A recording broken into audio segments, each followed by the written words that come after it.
Good evening, dear learners. This is your educator Rashi Poddar for UGC NET English Literature. And in our today's class, we are going to cover the poem Kubla Khan by Samuel Taylor Coleridge. It is a poem written in the Romantic age by a romantic writer, and it is very important to read this poem line by line. ना कि ये poem सिर्फ और सिर्फ आपके graduation में पूछा जाता है, मास्टर्स में पूछा जाता है, but in most of the competitive exam this poem comes. या तो इससे आपको कोटेशंस देखने को मिलेंगे, और आपसे ये पूछा जाएगा मैच द फॉलोइंग में कि कब पब्लिश हुआ है, किसने लिखा है। You have to identify those things.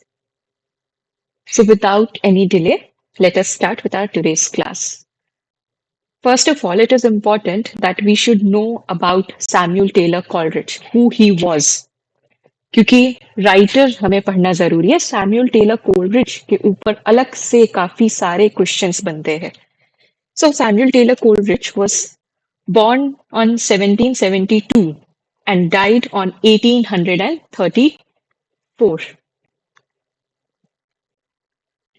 Coleridge born on 1772 and died on 1834. He was an imaginative person since his childhood only. इसीलिए आपको इनके पोएम्स जो है उसमें आपको सुपर नेचुरल एलिमेंट्स देखने को मिलेंगे। इमेजिनेशन का काफी रोल रहेगा इनके पोएम्स में। तो he was very imaginative from his childhood only. Imagism में काफी ज्यादा बिलीव करते हैं, इसीलिए he studied at Cambridge university and had a great friendship with Wordsworth. इनको हम लोग लेक पोएट्स के नाम से भी जानते हैं। Samuel Taylor Coleridge is one of the lake poets along with William Wordsworth and Robert Southey. इन तीनों पोएट्स को हम लोग लेक पोएट्स के नाम से भी जानते हैं, और ये क्वेश्चन रेपिटेटिवली आपके एग्जाम्स में पूछा गया है। So you will remember this point. So इनका जो कोलरिज का फ्रेंडशिप है वो वर्ड्सवर्थ के साथ बहुत ग्रेट फ्रेंडशिप है। इनके जब भी हम लोग कोलरिज या वर्ड्सवर्थ पढ़ते तो इनके फ्रेंडशिप के बारे में जरूर पढ़ते। Together they have published a work named lyrical balance. इन्होंने ये वर्क भी साथ में पब्लिश किया है, जिसमें से कुछ पोएम्स सैम्यूल टेलर कोलरिज के भी थे उस कलेक्शन में। बट पहले तो Samuel Taylor Coleridge agrees with the point of view of William Wordsworth that poetry should have colloquial language, simple language. Colloquial language का मतलब होता है men to men speaking language, colloquial language, day to day life language. They were trying to make poetry more like prose. तो इस point of view से Coleridge Wordsworth का agree करते थे, but through out the time Coleridge differ करते हैं Wordsworth से, और ये अपना एक वर्क लिखेंगे बायोग्राफिया लिटरेरिया। बायोग्राफिया लिटरेरिया जो इनका वर्क है, इस पर्टिकुलर वर्क में हम लोग देखते हैं that he talks about the nature of poetry and differentiates between imagination and fancy, जिसमें हमें ये टू टाइप्स ऑफ इमेजिनेशन के बारे में बताते हैं। स्पेसिफिकली इमेजिनेशन पे काफी ज्यादा यहाँ पे ये फोकस करते हैं, and he tells that there are two type of imagination a human being possess, primary imagination and secondary imagination. He says that primary imagination is something that all human beings have. ये सबके पास होता है, आप एक common चीज को imagine कर ही लेते हो. Like if I say that look at the tree that is looking so beautiful loaded with flowers, आप वो इमेजिन कर ले रहे हो. But he says that secondary imagination is only possessed by few. ये सब कुछ लोगों के पास होता है, और ये कुछ लोग जो होते हैं उनके अंदर एक आर्टिस्टिक एक्सप्रेशन होता है, एक आर्टिस्टिक क्वालिटी होती है. That is what he says. Now वही ट्री वाला एग्जाम्पल से हम लोग समझते हैं कि ट्री इज लुकिंग ब्यूटिफुल, ये तो सब इमेजिन कर लिया. अब उस ब्यूटिफुल ट्री के अंदर कोई अपनी ब्राइड को देख रहा है, कोई अपने लाइफ को देख रहा है, and they are writing a work on it, they are writing something about it, that is secondary imagination. तो उसमें प्राइमरी इमेजिनेशन का एसेंस है, but in an elevated manner. जैसे कि विलियम वर्dsworth एक पोएम लिखते हैं डैफोडिल्स। अब डैफोडिल्स ब्यूटीफुल है, लेकिन विलियम वर्dsworth की नजर से वो डैफोडिल्स कितने ज्यादा ब्यूटीफुल है, कितने ज्यादा अलग है, वो सब वर्dsworth पोजेस करते, that is secondary imagination. Biographia Literaria जो इनका वर्क है, इस वर्क को एकदम इम्पोर्टेंट मार्क कर लीजिए, इनका ऐसे है ये, स्टार लगा लीजिए। ऑलमोस्ट हर टाइम इस पर्टिकुलर वर्क से इनका क्वेश्चन देखा जाता है, ये ऐसे आपको रीड करना है। काफी सारे चैप्टर्स है, but chapter number 13, 14, 15 and 16, these four chapters becomes the core if you are preparing for any competitive exam. यहाँ पे आपको इमेजिनेशन एंड फैंसी का डेफिनेशन देखने को मिलता है, how it distinguishes between the two, और इमेजिनेशन को कितना एलैबोरेटली ये बात करते हैं। इसीलिए सैमुअल टेलर कोलरिज के अंदर हमें एक एलिमेंट दिखता है कि वो बचपन से ही काफी सुपर नेचुरल चीजों के प्रति और इमेजिनेशन के प्रति अट्रैक्टेड रहते हैं। सो वर्dsworth से इनकी फ्रेंडशिप काफी ज्यादा फेमस रहती है until they start to differ. और ये क्यों होता है? क्योंकि जब लिरिकल बैलेड्स आया था तो प्रीफेस टू लिरिकल बैलेड्स में तो सैमुअल टेलर कोलरिज का नाम वर्dsworth ने फर्स्ट पेज में लिखा, बट सेकेंड एडिशन में उन्होंने उसका नाम हटा दिया था, जिससे कोलरिज काफी ज्यादा हर्ट हुए थे, और फिर इन्होंने वहां से थोड़ा थोड़ा डिफर करना शुरू किया और इन्होंने अपना एक वर्क पब्लिश किया, बायोग्राफिया लिटरेरिया, और फिर इनकी फ्रेंडशिप खत्म हो जाती है। सो सैमुअल टेलर कोलरिज जो है वो रोमांटिक एज से बिलोंग करते, he is a writer of romantic as. Romantic as में भी हम लोग राइटर्स को दो जनरेशन में डिवाइड करते, first generation and second generation. Coleridge जो है वो फर्स्ट जनरेशन से बिलोंग करते हैं। Samuel Taylor Coleridge is the writer of a romantic age belonging to the first generation. Now, Coleridge uses to present the supernatural as real. ये ऐसा supernatural elements के साथ क्या करते हैं कि जो इनके पोइट्रीज को हम लोग इतना पढ़ते हैं, ये एक supernatural चीज को एक रियल चीज की तरह दिखाते हैं। इसके लिए टर्म भी कॉइन किया गया है, suspension of disbelief. Suspension of disbelief. This term is coined by Coleridge only. Coleridge ने ही इस term को coin किया है। Now understand what is suspension of disbelief. Suspension of disbelief is basically a state where you intentionally avoid logic to believe something fiction to be real. आपको मालूम है कि वो फिक्शन है, वैसी चीजें एग्जिस्ट नहीं करती है, it has no existence, but yet you disregard the logic there, you avoid the logic there for a moment to believe that those things are real. जैसे कि अभी हम लोग जो ये पोएम पढ़ेंगे कुबला खान, इसमें we will see a doom, we will see a dome जो कि हेवनली है, वैसा साउंड कर रहा है। तो for a moment you will go with the flow of the poem and you will accept, you will avoid the logic कि ऐसा कुछ exist कर सकता है, and you will believe कि हाँ ऐसा चीज exist कर रहा है। तो कोलरिज जो है सुपर नेचुरल चीजों को रियल दिखाते हैं, that is what makes him a great poet. अब वर्dsworth और इनके बीच में यहाँ पे डिफरेंस है। कोलरिज सुपर नेचुरल को रियल दिखाते हैं, while Wordsworth tries to make ordinary reality as remarkable and strange. जबकि वर्ड्सवर्थ क्या करते हैं? Just opposite. जो चीजें ऑर्डिनरी है, जैसे कि टिंटर्न एबे इनका पोएम आप लोग ने पढ़ा होगा, नहीं पढ़ा है तो you should read that poem as well, बहुत इंपॉर्टेंट पोएम है। टिंटर्न एबे में he talks about a place where he has visited after 5 years. That place is a Tintern Abbey, जहां पे ये नेचर को प्रेस कर रहे हैं। अब nature is familiar to everyone, सब कोई नेचर को जानता है, but that is the quality of Wordsworth कि वो उसको इस तरह से प्रेजेंट कर रहे हैं कि आपको फील हो रहा है you don't know nature in the way you should know. That is what makes it different. तो कोलरिच स्ट्रेंज चीजों को रियल बताते हैं और वर्ड्सवर्थ रियल चीजों को जो कि बेसिक चीजें हैं उसको स्ट्रेंज बताते हैं. That is how they differ in their poetry. I hope this is clear about the writer. So Coleridge, romantic writer है. He belongs to the romantic age, to the first generation. और ये imagination में काफी ज्यादा focus करते हैं. Now, if I talk about his poem, let us start with his poem. We'll read it line by line, but first let us study the background of the poem. ये जो poem है, it was written in 1797, but it was published in 1816. It is an unfinished poem. ये जो poem है ये incomplete poem है and it remains incomplete. इसीलिए इसका टाइटल जो है दैट इज कुबला खान और a vision in a dream a fragment.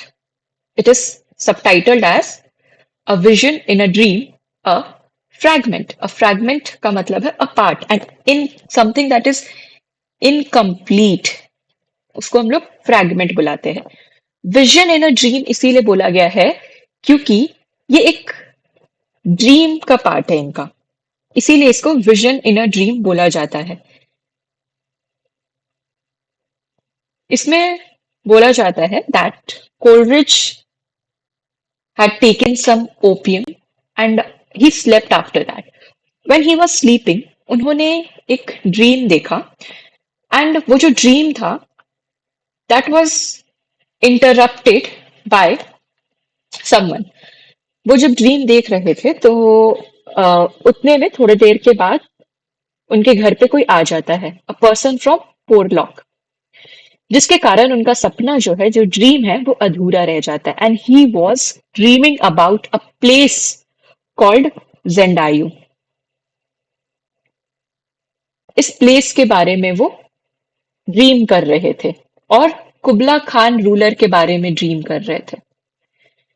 Now Coleridge in his preface to the poem writes that ये ड्रीम उनको आता क्यों है, ये कहाँ से आया. तो ये कह रहे कि before sleeping he was reading about the Mongol ruler Kublai Khan's palace which was in Marco Polo's writing. तो ये मार्को पोलो की वर्क को पढ़ रहे थे जहां पे ये मंगोल रूलर कुबलाई खान के बारे में पढ़ते हैं और उनके पैलेस के बारे में पढ़ रहे होते हैं. तो पढ़ते पढ़ते ये सो जाते हैं. इन्होंने ओपियम लिया था. He was addicted to opium and because of that only इनका राइटिंग करियर भी खराब हो जाता है. सो ही स्लेप्ट और पढ़ते पढ़ते वो सोए, इसीलिए इन्होंने उसी से रिलेटेड एक ड्रीम देखा. अब ये क्वेश्चन नेट में या कोई भी कंपटीशन के एग्जाम्स में बनता है कि व्हेन ही स्लेप्ट उसके पहले ये कौन सा वर्क पढ़ रहे थे. तो ये मार्को पोलो की राइटिंग्स पढ़ रहे थे in which he was reading about Kublai Khan. And who was Kubla Khan? Kubla Khan was a Mongolian ruler. तो जब ये पोएम लिख फिर जब इनका नींद टूटता है, he got disturbed by a person from Porlock. ये चीज याद रखिएगा, a person from Porlock. He got disturbed by this very person, जिसके कारण इनका सपना जो है वो अधूरा रह जाता है. तो जब ये उठते हैं he starts writing about the dream. Original plan था इनका कि he will write around 200 to 300 lines, but 59 lines ही लिख पाते हैं क्योंकि इस आदमी ने इनको डिस्टर्ब कर दिया and he was not able to recall the rest of his dream. तो उनको याद नहीं आ रहा था कि आगे का इन्होंने क्या सपना देखा था, इसीलिए इन्होंने 59 लाइन्स ही लिखा. बट ओरिजिनल प्लान था इनका 200 से 300 लाइन्स लिखने का. आई होप यहां तक पॉइंट क्लियर है. This poem is considered as one of the best example of romantic poetry, which has blending imagination, exoticism, nature, and supernatural. Supernatural elements को दिखाएंगे, नेचर को प्रेज करेंगे, इमेजिनेशन का यूज करते हैं, ये सारी चीजों का ये यूज करते हैं. So along with the rime of ancient mariner, इनका एक और पोयम है, the rime of ancient mariner. अब ये पोयम स्कूल लेवल में भी काफी सारे सिलेबस में है. सो along with this poem, Kubla Khan is one of Coleridge's most famous and enduring poems, and the poem is considered as one of the famous examples of romanticism in English poetry. According to Coleridge, Kubla Khan, the poem was composed one night after he experienced an opium-influenced dream after reading a work describing Zendayu. वही point जो हमने discuss किया अभी कि preface में कोलरिच ने बताया है कि what influenced him to write this poetry, because he saw a dream, और वो ड्रीम जो था it was about the Mongol ruler Kubla Khan and a place named Xanadu. So the poem is different in style and form from other poems composed by Coleridge. Coleridge ने बाकी जो poems लिखे हैं और ये जो पोएम लिखा है इट इज स्लाइटली डिफरेंट. ये एक तो इनकम्प्लीट है, इसीलिए इसका सबटाइटल है अ vision in a dream a fragment. इसका जो लैंग्वेज है, क्योंकि ये इनकम्प्लीट है, yet the language is highly stylised. जब हम लोग पढ़ेंगे तो आप देखोगे कि लैंग्वेज जो है वो काफी सोच समझ के लिखा गया है, ऐसा लग रहा है. काफी सारे लिटरेरी डिवाइसेस का यूज किया गया. हाईली स्टाइलाइज्ड लैंग्वेज है इनका. And there is a strong emphasis on sound devices that change between the poem's original two stanzas. Poem जो है हमारा वो दो स्टैंजा में लिखा गया और आपको वहां पे एक चेंज दिखेगा टोन में पढ़ते time. The first stanza of the poem describes the stately pleasure doom built in Zendayu according to the decree of Kubla Khan. जब हम लोग अभी पोएम पढ़ेंगे तो वी विल सी एक शॉर्ट समरी पहले करते हैं, फिर हम लोग पोएम रीड करना स्टार्ट करेंगे. तो जब हम लोग पोएम रीड करना स्टार्ट करेंगे विल सी कि पोएम में सबसे पहले एक प्लेजरेबल डोम को डिस्क्राइब किया गया है दैट वाज बिल्ड इन जेंडायू. और उसको जेंडायू में क्यों बिल्ड किया गया है? क्योंकि कुबला खान ने ऑर्डर दिया है. डिक्री का मतलब होता है ऑर्डर देना. इंस्ट्रक्ट किया है to build a dome for him there, जहां से सेक्रेड रिवर एल्फ निकलता है. रिवर का नाम याद रखेंगे, एल्फ रिवर. और पोएम फिर ऐसे कंटिन्यू होता है और हमें इसमें बहुत सारे सुपरनैचुरल एलिमेंट्स देखने को मिलेंगे, जैसे कि कैसे वहां पे एक सेक्रेड रिवर बहती है और वो कैसे रिवर इतने ब्यूटीफुल तरीके से बह रही है. वहीं पे एक केव है, आईसी केव है, जहां से ऐसा लगता है कि एंसेस्टर्स के आवाजें आ रही हैं. ऐसे बहुत सारे एलिमेंट्स हमें देखने को मिलते हैं. So if I talk about the main motive throughout the poem, that is the power of dreams and imagination. Coleridge हमें इस पोएम के थ्रू पावर ऑफ ड्रीम्स बताते हैं कि ड्रीम्स में कितना पावर है, and imagination eight the same time. क्योंकि जब ये पोएम हम लोग पढ़ेंगे तो हम लोग इसमें देखेंगे कि बहुत सारी चीजें जो है that is imaginative. So he talks about the power of imagination. यहाँ पे he also seems to explore the depth of dreams and creates the landscape that could not exist in reality. वो ड्रीम्स का सहारा ही, dream technique का सहारा ही इसीलिए लेते हैं. He depends on that to show us something that could not exist in reality, to give us the imagination कि ऐसी चीजें भी हो सकती है. In your imagination जरूरी नहीं है कि सारी चीजें रियलिटी में एग्जिस्ट करें, ऐसी चीजें हो सकती है. जैसे कि हमारे पास लास्ट में पोएम के एक लाइन आएगा, the Sunny pleasure dome with caves of ice. जो डोम है हमारा, वहां पे सन पड़ रहा है, सनलाइट है काफी, और उसके बगल में ही केव्स ऑफ आइस है. How is it possible? Two contrary statement हो गया ना, धूप भी है और आइस भी है. But he says that in imagination everything is possible. So, the portrayal of nature, particularly in this poem, is the depiction of the dangerous and threatening aspect of nature. That nature can be beautiful and threatening at the same time. Dual nature of nature. यहाँ पे show किया जाता है। Understood? This is the background of the whole poem. Now, if I talk about the form of the poem is written in 59 lines and it follows the meter of iambic tetrameter and iambic pentameter. Meter इस poem का है iambic tetrameter and iambic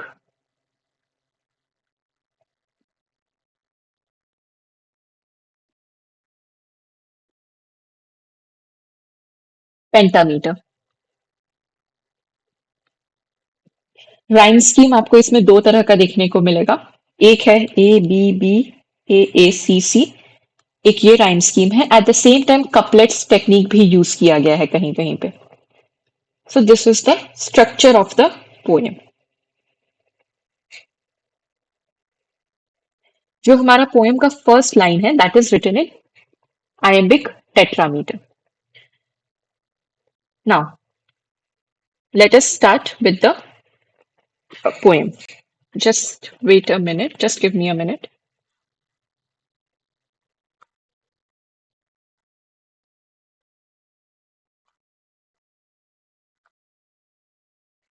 Okay. So, the full title of the poem is, ये याद रखना, ये question बनता है, Kubla Khan or a Vision in a Dream, a Fragment. The poem starts that as, in Zendayu, did Kubla Khan a stately pleasure doom decree, where Alf, the sacred river, ran through caverns measureless to man, down to a sunless sea. बताया जा रहा है कि जिंदायु नाम के जगह में कुबला खान ने एक स्टेटली प्लेजरेबल डोम बिल्ड करने के लिए ऑर्डर दिया। डिक्री का मतलब होता है टू ऑर्डर समवन। ऑर्डर किया गया है जहां पे Alph the sacred river flows, और ये जो सेक्रेड रिवर है it flows through caverns which are measureless to man. ये जो गुफाएं हैं, ये जो घाटियां हैं, जो हिल्स की घाटियां हैं, मान लीजिए ये हिल्स है और इसके बीच में से कहीं रिवर निकल के आ रहा है, और ये जो घाटियां हैं they are measureless to man. You can not measure the depth and down to a sunless sea. और ये जो रिवर है ये निकल के कहा मिल रहा है, एक सनलेस सी में, बहती हुई सी में जाके मिल रहा है, जहां पे डार्क है, कोई धूप नहीं है, इतना डीप जा रहा है, इतने ऊपर से गिर रहा है ये सेक्रेड रिवर। सो यहाँ पे जिंडायू प्लेस को डिस्क्राइब किया जा रहा है। वहां पे एक स्टेटली प्लेजरेबल डोम बनाने का ऑर्डर दिया गया है, जहां पे एक सेक्रेड रिवर एल्फ बहती है through the caverns measureless to a man down to a sunless sea. So, twice 5 miles of fertile ground with walls and towers were girdled round. तो बोला जा रहा है कि जैसे ही उसने ऑर्डर दिया कुबला खान ने, twice 5 miles of fertile ground, क्योंकि कोई भी ग्राउंड लेगा तो वो फर्टाइल उपजाऊ ग्राउंड लेगा, तो वैसे ही 10 मील 10 माइल का ग्राउंड वहां पे चूज किया गया और उसको कवर किया गया with walls and towers. Girdled round का मतलब होता है टू कवर, ऐसे उसको कवर किया गया। And there were gardens bright with sinuous rills. Sinuous rills का मतलब होता है जिग जैग वैली। वहां पे जहां पे ये ग्राउंड, ये जमीन लिया गया, 10 माइल्स का जमीन लिया गया, जहां पे इसको सराउंड किया गया, वहां पे गार्डन्स थे ब्राइट विथ सीनियस रिल्स, जहां से ऐसे टेढ़ी मेढ़ी नदी बह रही थी। Where blossomed many and incense bearing tree, और वहां पे काफी खुशबूदार पेड़े भी थी, फूल थे। And here were forest ancient as the hills, और उसी के आसपास में काफी सारे फॉरेस्ट थे जो कि हिल्स जितने पुराने हैं वैसे ही थे। हिल्स को बनने में सदियों लगते, मिलियंस ऑफ ईयर्स। वैसे ये कह रहे हैं, वैसे ही वहां पे आजू बाजू में फॉरेस्ट भी था, एंशियंट फॉरेस्ट था, infolding Sunny spots of greenery. और उन फॉरेस्ट के बीच में, क्योंकि वो एंशियंट फॉरेस्ट है, काफी टाइम से बना हुआ है, इट वॉज वेरी डीप। आप कभी अमेज़न के जंगल में जाओ तो कैसे पूरा सराउंडेड रहता है और बीच-बीच में कहीं-कहीं छोटा-छोटा गैप रहता है और वहां से सन पहुंचता है ज़मीन में। तो ये कह रहे हैं कि बीच-बीच में उसमें थोड़ा-सा सन भी पहुंच रहा है, सनी स्पॉट्स ऑफ ग्रीनरी देखने को मिल रहा है। तो ये पूरा जेंडायू प्लेस को यहाँ पे डिस्क्राइब करते हैं। But oh the deep romantic chasm which slanted down the green hills atward a cedron cover। और ये आगे डिस्क्राइब करते हैं कि वहां से एक chasm है, chasm का मतलब है खाई, माउंटेन्स है, ये हमारा सीन है, इसको थोड़ा समझिए। माउंटेन्स है, इसके बीच से एक नदी निकल रही है जिसका जो एल्फ रिवर है। इसी में कहीं पे 10 माइल्स का एक ग्राउंड कर लिया गया है जहां पे डूम बनेगा, कवर कर लिया गया है। आसपास में काफी सारे फॉरेस्ट है, डेंस फॉरेस्ट है काफी ज्यादा। इसी में से कुछ फॉरेस्ट जो है उसमें इंसेंस बियरिंग फ्लावर्स है, काफी खुशबूदार फ्लावर्स है वहां पे। एंड ये जो घाटी है, इसके बगल में ये सब जो घाटियां हैं, हिल के बगल में जो घाटी है, वहां पे कौन से पेड़ उग रहे हैं? वहां पे पूरा वो कवर्ड है सेड्रन से। Cedarn is a type of tree. तो ये जो हिल है उसके बगल में वो जो खाई है, वो पूरी खाई किससे कवर्ड है? सेड्रन से, ट्री से कवर है। और इसको ये बुला रहे हैं a savage place, as holy and enchanted. ऐसा लग रहा है that it is so pleasurable, so beautiful, peaceful, इसीलिए इसको होली एंड एन्चेंटेड बुला रहे हैं। Something that is unbelievable. Then he says, as ever beneath a waning moon was haunted by women wailing for her demon lover। हमें एक और imagery यहाँ पे प्रोवाइड कर रहे, इमेजिनेशन प्रोवाइड कर रहे हैं कि ऐसा लग रहा है वो जो प्लेस है, at the same time it is looking so haunted as well. Enchanted और होली तो लग ही रहा है, but at the same time it is looking haunted. Why? क्योंकि ऐसा लग रहा है वहां पे शांत जगह है, आवाज गूंज रही है। वेनिंग मून का मतलब होता है फुल मून। ऐसा लग रहा है कि फुल मून के नीचे बैठ के कोई वुमेन जो है, वेलिंग, वेलिंग का मतलब होता है cry, for her demon lover. This is the image that he is describing है कि इतना सुंदर है। पूरा सन्नाटा है, रात में ऐसा लग रहा है कि कोई वुमेन है बैठ के वो अपने डीमन लवर के लिए रो रही है, ऐसा लग रहा है। And from this chasm with ceaseless turmoil seething, a mighty and from this chasm with ceaseless turmoil seething, as if this earth in fast thick pants were breathing। वो हमें यहाँ पे बताते हैं कि ऐसा लग रहा है कि ये जो chasm है, ये जो खाई है, वो कंटिन्यूअस है। सीजलेस का मतलब होता है कंटिन्यूअस। टर्मोइल का मतलब होता है लाउड नॉइस। तो ये बता रहे हैं, और इस chasm से जो बगल में नदी बह रही है, दैट इज कंटिन्यूअस, एंडलेस। आपका जहां तक नजर जा रहा है वहां तक सिर्फ और सिर्फ फॉरेस्ट है, और वो सेक्रेड रिवर बह रही है और काफी आवाज कर रही है वो रिवर। क्यों? क्योंकि वो काफी ऊपर से फॉल करके एक नीचे एंडलेस डीप सी में मिल रहा है, काफी आवाज कर रहा है। As if earth in fast thick pants were breathing. ऐसा लग रहा है कि अर्थ जो है काफी जोर जोर से सांसें ले रहा है, वैसा आवाज आ रहा है। अ mighty fountain momently was forced. और ये जो पानी की लहरें हैं जो इतने ऊपर से गिर रही है और नीचे एक सी में मिल रही है, वहां पे क्या हो रहा है कि एक वो जो फाउंटेन इतने प्रेशर से गिरता है तो वहां की पानी कैसी होती है? थोड़ी उछली उछली सी रहती है, ऐसे पानी झलकता है वहां का, उछली उछली सी पानी रहती है, तो वैसा हो गया। A mighty fountain momently was forced, amid whose shift half intermittent burst, huge fragments vaulted like rebounding hail। ऐसा लग रहा है कि धरती नीचे अर्थ से जमीन फट के पानी निकल रहा है और वहां से एक फाउंटेन बन रहा है, लाइक दिस, ऐसे उछल उछल के। और उसमें से वॉल्टेड रॉक्स भी निकल रहे हैं, जिसको हम लोग शार्पी ग्रेन्स भी बाद में बुलाते हैं, क्योंकि पानी इतने प्रेशर से नीचे गिर रहा है कि उसके नीचे जब प्रेशर क्रिएट हो रहा है तो रॉक्स थोड़ा ऊपर आ रहे हैं। वो इमेज हमें यहाँ पे प्रेजेंट किया जाता है। So a mighty fountain momently was forced, amid whose shift half intermittent burst, huge fragments vaulted like rebounding hail, or chaffy grain beneath the threshers fail, and mid these dancing rocks at once and ever, it flung up momently the sacred river. ये पूरा imagery यहाँ पे आपको provide किया गया है कि कैसे पानी गिर रहा है, इतना फोर्स क्रिएट हो रहा है कि वहां पे एक छोटा सा फाउंटेन झरना टाइप का बन गया है जिसमें लग रहा है आपको नीचे से पानी निकल रहा है लाइक वोल्केनो इरप्शन। और उसी में से रॉक्स के छोटे छोटे पेबल्स निकल रहे हैं, रॉक्स निकल रहा है वहां से, और वहां से हमारी सीक्रेट रिवर आगे बहती है। फिर ये डिस्क्राइब करते हैं 5 miles, wait a second, हाँ, 5 miles meandering with a mazy motion through woods and dale the sacred river ran। ये बोल रहे कि ये रिवर जो है ये 5 miles तक बह रही है। meandering का मतलब होता है to have a lot of curve, to have a lot of curve।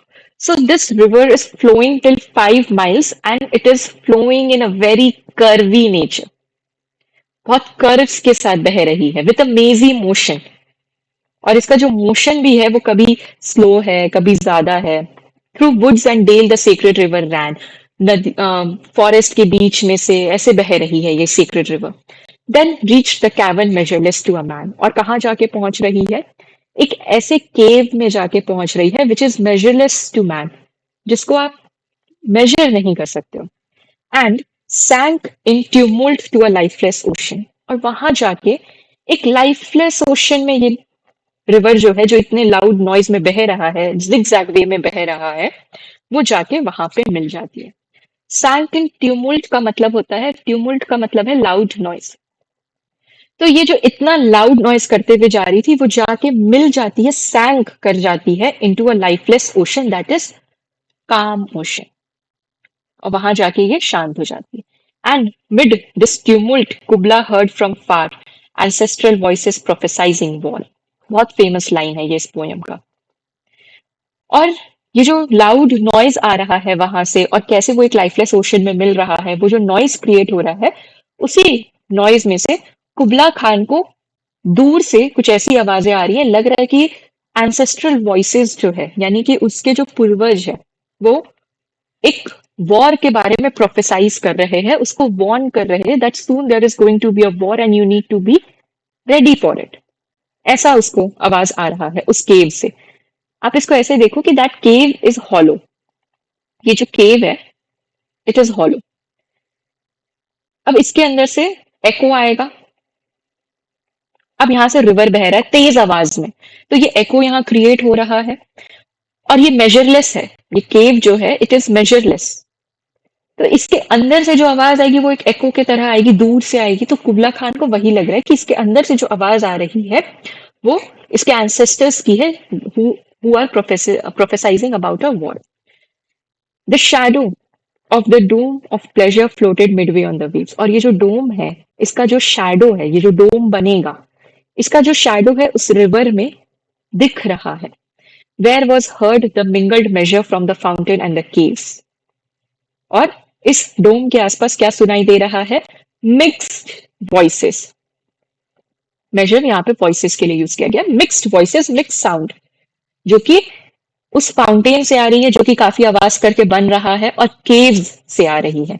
It was a miracle of rare device. वो खुद ही बता रहे हैं कि ऐसा कुछ होता नहीं है, ये सुपर नेचुरल पार्ट है इनका। ये खुद ही बता रहे हैं कि ऐसा कुछ रियलिटी में एग्जिस्ट नहीं करता है, ये एक मिराकल ही है of a rare device, a sunny pleasure dome with caves of ice. Look at this line, sunny pleasure dome. Dome जो है वहां पे धूप गिर रहा है, विथ केव्स ऑफ आइस, और उसके बगल में आइस के केव्स है ये। तो अगर धूप है तो वो केव आइस पिघल जाना चाहिए। तो यहाँ पे ये खुद इस तरह का स्टेटमेंट्स यूज कर रहे हैं जिससे हमें पता चल रहा है कि लॉजिक हमें छोड़ना पड़ेगा। Now, a damsel with a dulcimer. Damsel is someone who is young, a girl who is young and unmarried, उसको हम लोग डैमसल बुलाते हैं। With a dulcimer, Dulcimer is an instrument, musical instrument. तो ये कह रहे हैं कि in his vision he saw a damsel with a dulcimer. एक यंग लेडी बैठी हुई है और वो एक इंस्ट्रूमेंट प्ले कर रही है, that is dulcimer. In a vision once I saw it was an Abyssinian maid. वो कौन थी? एक एब्सीनियन मेड है. Abyssinia is a place in Ethiopia. तो वो कह रहे कि वो एक एब्सीनियन मेड थी and on her dulcimer she played singing of Mount Abora. Mount Abora is a place again in Ethiopia. तो ये याद रखना है कि इसमें माउंट अबोरा का डिस्कशन हो रहा है पोएम में. तो ये कह रहे कि in my vision I also saw a damsel with a dulcimer and she was an Abyssinian maid. और वो माउंट अबोरा के बारे में सॉन्ग गा रही थी. Then he says could I revive within me her symphony and song. ये बोल रहे हैं that if I am able to revive that melody, जो मुझे उस टाइम पे वो गाना सुन के प्लेजर मिल रहा था, वो सिम्फनी क्रिएट हो रही थी उसके लॉन्ग म्यूजिक से, अगर वो मैं वापस वो रिदम लय अगर वापस से मैं रिवाइव कर पाता हूँ, to such a deep delight that would win me. वो मेरे को एक प्लेजर प्रोवाइड करेगी, एक डिलाइट प्रोवाइड करेगी, और मैं ऐसा लगेगा कि that I am in heaven with gods, that with music loud and long. और वो जो म्यूजिक था दैट वाज लाउड और काफी लंबा म्यूजिक था. And with the symphony, the delight of that music, जो उस म्यूजिक को सुन के आपको प्लेजर फील हो रहा था, हेवनली फील हो रहा था, उसी से इंस्पायर होके I would build that dome in air. मैं वैसा ही म्यूजिकल हेवनली एक डोम बनाना चाहता हूँ एयर में. दैट सनी डोम, अगेन उस डोम को ये डिस्क्राइब कर रहे, that sunny dome, those caves of ice and all who heard should see them there. और जिसने भी ये म्यूजिक सुना है वो सब देख पाएंगे उस डोम को वहां पे. And all should cry be aware, be aware, his flashing eyes, his floating hair. Weave a circle round him thrice, and close your eyes with holy dread, for he on honeydew hath fed and drunk the milk of paradise. So he says that once he saw a damsel with dulcimer. ये पूरा line आपको साथ में समझना पड़ेगा. He says that once he saw a damsel with a dulcimer, who was an Abyssinian maid, and who played on her dulcimer the song of Mount Abora. It was a long song, symphony song था, उसमें एक rhythm था, and वो rhythm वो अपने अंदर लाना चाहते, वो हेवनली फीलिंग उस सॉन्ग के जैसा अपने अंदर लाना चाह रहे, to rebuild the pleasurable dome out of that music. And all those who have heard about it कि someone is building a dome like that, a pleasurable dome, would cry. वो लोग रोएंगे. Be aware. किस चीज से? Of his flashing eyes. क्योंकि बनाने के बाद वैसा कुछ आप बना लियो जो हेवनली है, जो एग्जिस्ट नहीं करता है, तो आपके आंखों में एक प्राइड होगा और उस प्राइड से your eyes will start flashing. तो बी अवेयर सब बोलेंगे that person is very powerful. His flashing eyes, his floating hair. और हम वहां उस डोम में which is build in the air, वहां पे खड़े होके देखेंगे सब कुछ, और सब लोग बोलेंगे कि बी अवेयर ऑफ हिम, और मेरे बाल जो है वो लहर रहे होंगे हवा में. The hearers would circle him thrice. और जो लोग ये गाना सुन रहे होंगे, क्योंकि मेरे डोम से एक ब्यूटीफुल म्यूजिक निकल रहा होगा, because it is made of music, वो मेरे अराउंड 3 सर्कल्स बनाएंगे, ऐसे जैसे कि आप किसी गॉड के अराउंड सराउंड करते हो खुद को प्रे करने के लिए. And close your eyes with Holi dread. और वहां पे वो अपने आंख बंद करके खड़े रहेंगे, सुनेंगे उस म्यूजिक को और बोलेंगे, for he on Honey due had. ऐसा लगेगा कि इन्होंने कुछ हेवनली कंज्यूम कर लिया है, like the milk of paradise. That is why he is able to build such a pleasurable dome there, such a beautiful dome there. तो यहाँ पे आपको पूरा का पूरा इमेजिनेशन का रोल देखने को मिलेगा. And with this our poem ends. This is the whole explanation of the poem. ये पूरा पोएम इसी चीज के बारे में है. सो आपको इसमें काफी सारी इमेजरी का यूज देखने को मिलेगा. You have to underline them. If you are preparing for your graduation, अगर आप ग्रेजुएशन के एग्जाम के लिए प्रिपेयर कर रहे हो, तो आई वुड से कि कोट दोज लाइन्स।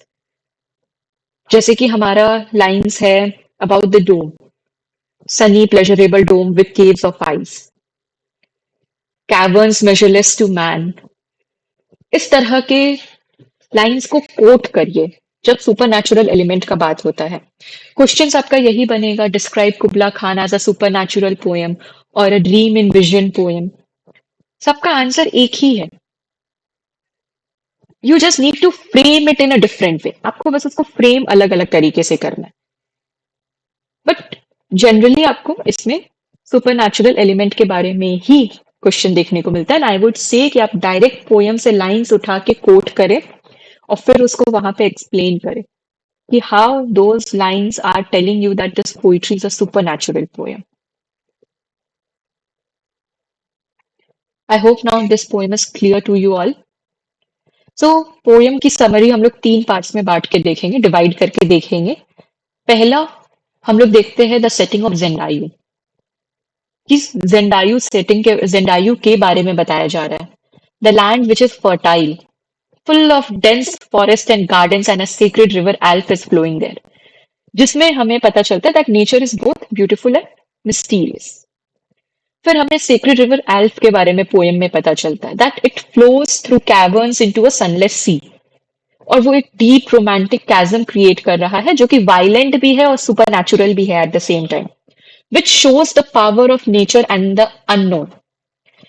आपके लिए कोई अननोन चीज है, आप कभी वहां पे गए नहीं हो, तो आपको थोड़ा डर लगता है, यू वंडर कि वहां पे क्या हो सकता है। तो वैसे ही हमारा नेचर होता है, मिस्टीरियस।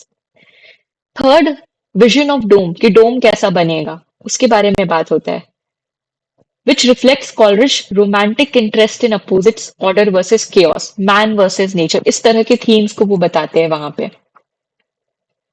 और एब्सिनियन मेड का डिस्क्रिप्शन देखने को मिलता है हमें, जो सजेस्ट करता है the power of poetic imagination, कि अगर आप you have poetic imagination in your self, you can create things which do not exist. क्योंकि आप पोइट्री में इमेजिनेशन ही तो यूज करके पोइट्री दिखा रहे हो। In poetry you are not telling the reality.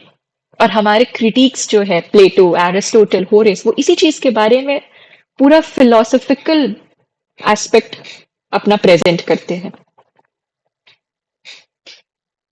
तो ये इसका मेन पॉइंट्स है जो आपको ध्यान रखना है। If I talk about the themes in the poem, the first important theme is the imagination and creativity. Next is the duality of nature. Next is the art and sublime. Sublime is a feeling of pleasure. आपको लगता है बस this is the moment, उसको कहते हैं sublime, the feeling of sublimity. Dream versus reality का एक clear description हमें देखने को मिल रहा है यहाँ पे।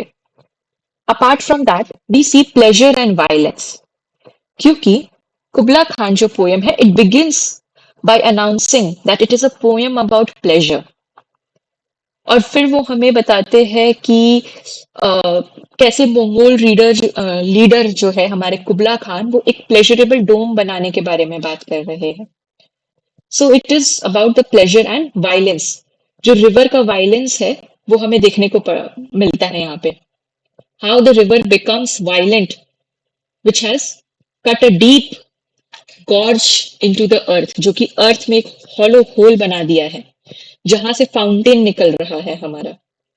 तो वायलेंट नेचर हमें रिवर का देखने को मिल रहा है। Next important theme is creativity and reason. पूरे पोएम में हमें जिस तरह से कुबला खान के पैलेस यानी कि डोम का डिस्क्रिप्शन देखने को मिल रहा है, that is something creativity, art है वो। और रीजन भी देखने को मिल रहा है, क्योंकि हमें पोएम में एक्सटेंडेड मेटाफर्स कहीं कहीं समझने हैं। तो रिवर का जो फ्लो है वो हमें एक रीजन प्रोवाइड कर रहा है कि why that place is so heavenly, so super. Next theme is the limits of creativity. हमें यह भी देखने को मिल रहा है कि क्रिएटिविटी का भी एक लिमिट है, ह्यूमन पावर्स का एक लिमिटेशन है, वहां पे हमें देखने को मिल रहा है। So the limits of creativity is also a theme. And apart from that imagination and creativity, nature's duality, art and the sublime, and dream versus reality. All these are the themes that we will see in the poem. आप इसके ऊपर different different website से read कर सकते हो, different different papers पढ़ सकते हो कि कैसे इसमें थीम देखने को मिल रहा है. If you are preparing for any competitive exams, तो आपको बस इतना ध्यान रखना है कि आप पोयम को लाइन टू लाइन रीड करोगे. पोयम का बैकग्राउंड पता होना चाहिए, राइटर के बारे में पता होना चाहिए, जो कि we have already discussed in the starting of the video. Competitive exams के लिए उतना ही सफिशियंट है. But if you are a student of UG और PG, then you need to look into the theme, the form of the poem, the style of the poem, the motive used in the poem, along with reading the poem line to line. Line to line तो read करना ही है आपको, लेकिन आपको themes ये सब भी थोड़ा ध्यान रखना है. स्टाइल एंड फीचर्स के बारे में हमने ऑलरेडी डिस्कस कर लिया है. दिस इज द स्लाइड जहां पे आप देख सकते हो. इसके कुछ फेमस लाइंस है जो यहाँ पे मेंशन्ड है, like in Xanadu did Kubla Khan a stately pleasure dome decree, a sunny pleasure dome with cave of ice, and for he on honeydew hath fed and drank the milk of paradise. ये कुछ famous line है इस poems के. ना इस poem का significance है क्या? हालांकि ये पोएम अनफिनिश्ड है, but it is the most famous poem of Coleridge, क्योंकि ये आपको एक romantic fascination along with dream दिखाता है. इमेजिनेशन और विजन का इंपॉर्टेंस आपको बताता है. It also influenced later writers and artists and remains a classic of English literature. इसके बाद काफी सारे हमारे पास पोएट्स आते हैं जो ड्रीम विजन में लिखना पसंद करते हैं.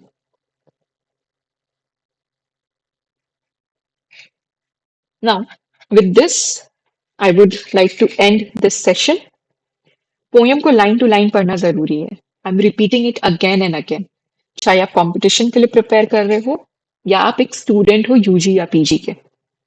यूजी एंड पीजी के स्टूडेंट्स को थोड़ा ज्यादा थीम, स्टाइल, पैटर्न, फॉर्म में फोकस करना है along with reading the poem. Competitive students को पोएम में ज्यादा फोकस करना है. उनके लिए थीम्स एंड ये सेकेंडरी है. पब्लिकेशन डेट आपको याद रखना है, राइटर के बारे में याद रखना है. These are some important points that you need to cover. Now, with this, I would like to end the session. Have a lovely day, learners.